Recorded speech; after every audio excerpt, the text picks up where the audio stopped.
suppose I'm trying to work through the idea that Oblivion Remastered, aka Oblivion Reskin, is still so good because the remaster, glad they put new textures on it, great, and they got me pumped to replay it, but I am replaying.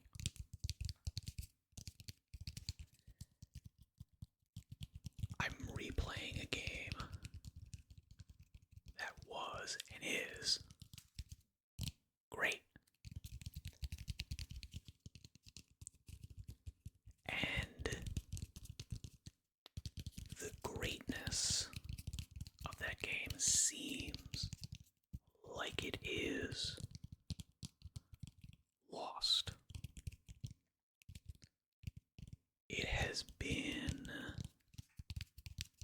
subtly chipped away at and then very intentionally obliterated in certain circles by certain people. The subtle chipping away with it you can see with Skyrim. Skyrim arguably has better mechanics. Again, I would say they are more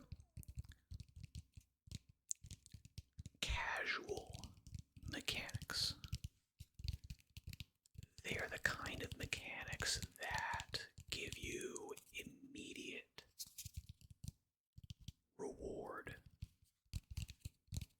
but only require and only reward a shallow interest and investigation, shallow engagement, as opposed to Oblivion and Morrowind, and to be honest, a lot of these older school RPGs that reward and almost to a degree require a much greater engagement, much more interest, much more investigation. But the rewards, therefore, are that much greater. And to be honest, if you're someone that enjoys playing RPGs, you enjoy that engagement.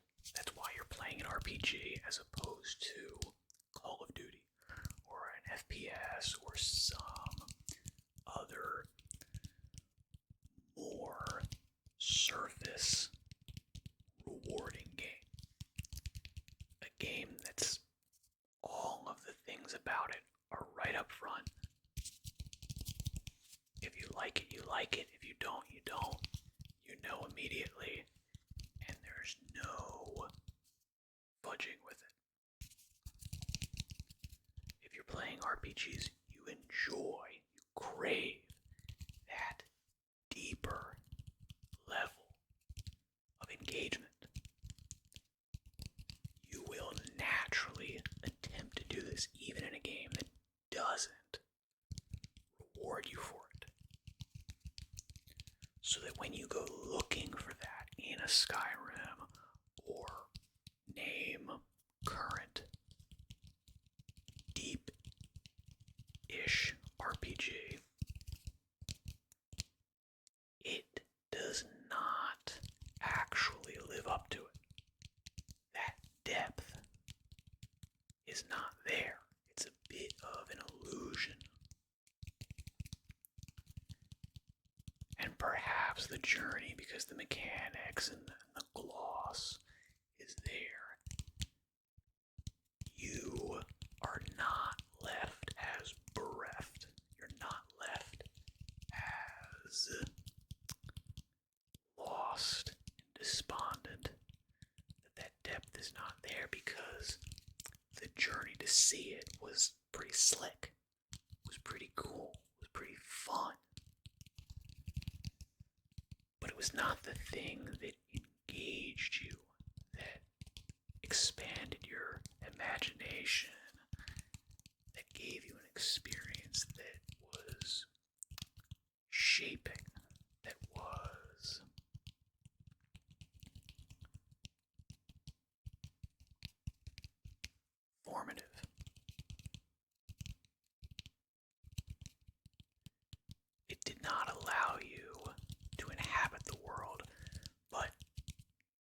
was a fun tour. The tour guide was good. The attractions were nice. The cost was cheap. And you come out of it thinking, yeah, okay, that was money well spent. As opposed to going in to an insanely difficult but rewarding adventure.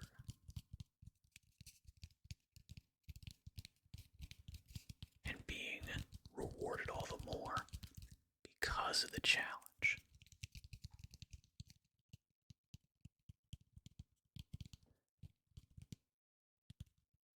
That is what modern games again have moved away from.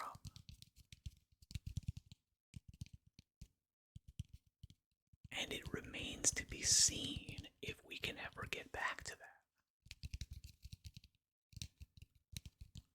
Hopefully we will try. Hopefully this will show people that yes, big, large AAA studios, which I do think to a degree are necessary for a true renaissance in this arena, will start actually focusing on that, or at least developing a branch of their company that will do this. It remains to be seen, though. Bethesda's current games and these things, look, they are not doing it. Maybe straight up because they can't. They do not have the people anymore. They have gone off, they've done their own things. They have their own little indie studios where they're going to work on a game, and maybe because that game is smaller and more indie and quality of life things have come in, and gamers now demand or seem to demand certain mechanical advantages, certain quality of life mechanics, certain graphics and these types of things. They're not able to do what a studio 20 years ago could do.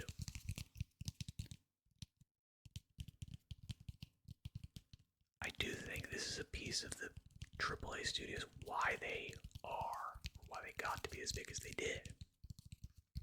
It's because it does require a lot of people dedicated to a certain vision and given the support that they need, and the support that they need costs money.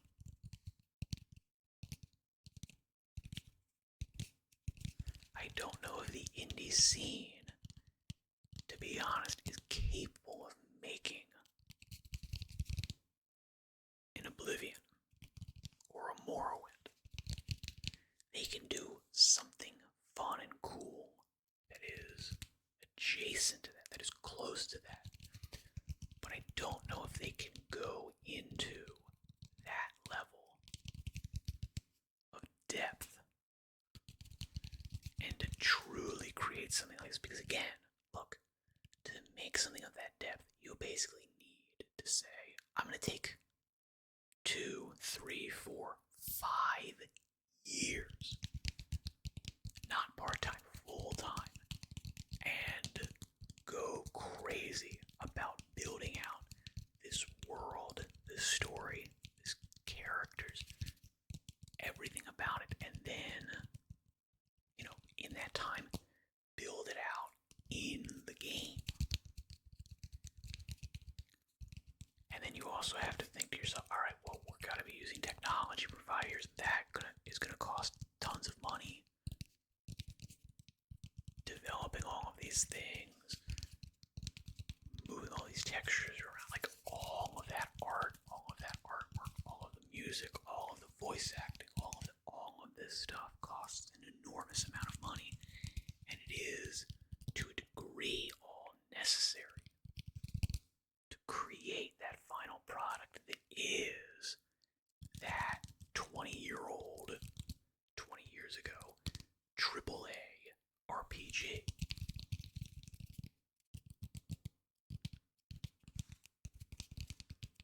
which we've not seen. I know people are going to point to Baldur's Gate 3, and certainly that game plays better than Baldur's Gate, Baldur's Gate 2, Planescape Torment, you name it. It plays better than those games. But it is not a game that changes you as a person.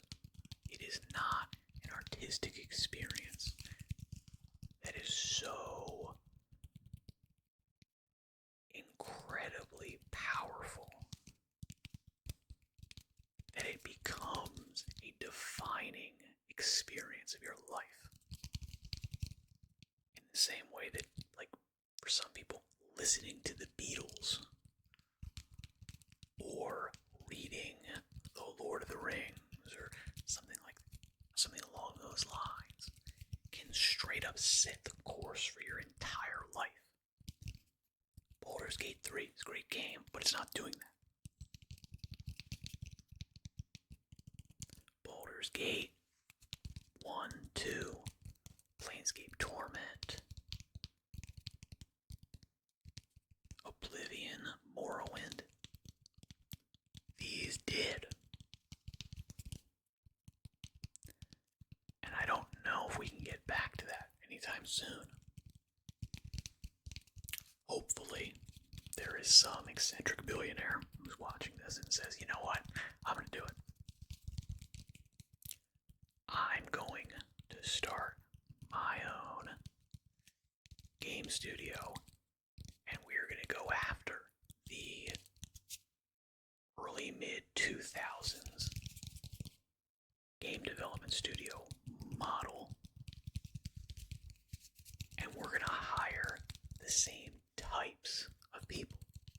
Not necessarily the same people, because those people are old now, but the same types of people, and we're going to point them in the same direction, and we're going to create something better than Oblivion.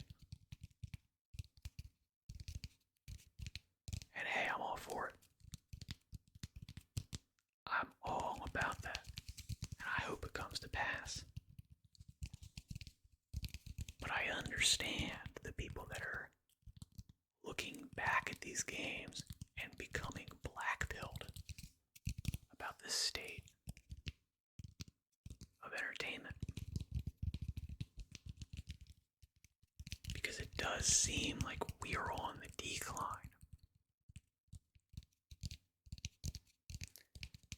And it's insane that this remaster is showing us that. And I do wonder if it's permeating out into just the rest of the world. Because you can't really do the same things with, what, like a book, a movie, a TV show.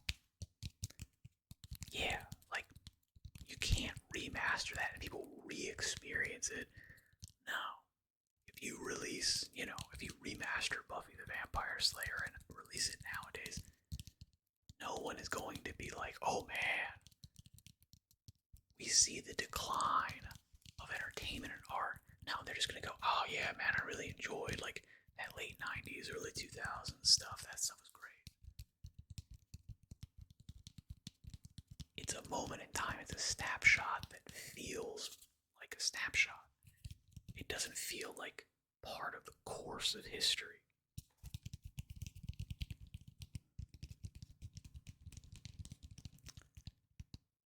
I don't know though. What do you think?